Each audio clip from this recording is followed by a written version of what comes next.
मग घरामध्ये आई काम करून तेवढंच त्याच्यावरच भागायची. त्याच्यावरच भागवायचो. गावातल्या भाकरी बिकरी यायच्या ना, हां. झाडलोट केलेल्या घरची एक भाकरी यायची, एका घरची एक भाकरी, भाजी काहीतरी, झाडलोट म्हणजे? असे 4 लोकांचे घर झाडायला जायचं ना.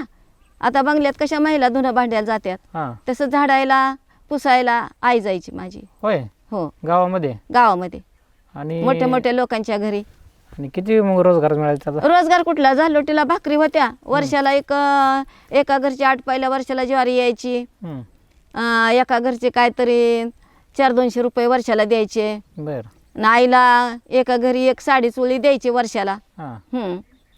किती घरी जायची अशी आई? आई 4-5 घरी जायची ना. होय. होय, तुम्ही कधी सोबत जायचं का आईसोबत? आईसोबत जायचे ना. मी शाळेला होते, हां. सुट्टी असली की आईसोबत जायचे. बर. तिला झाडू पण लागायचे. हां.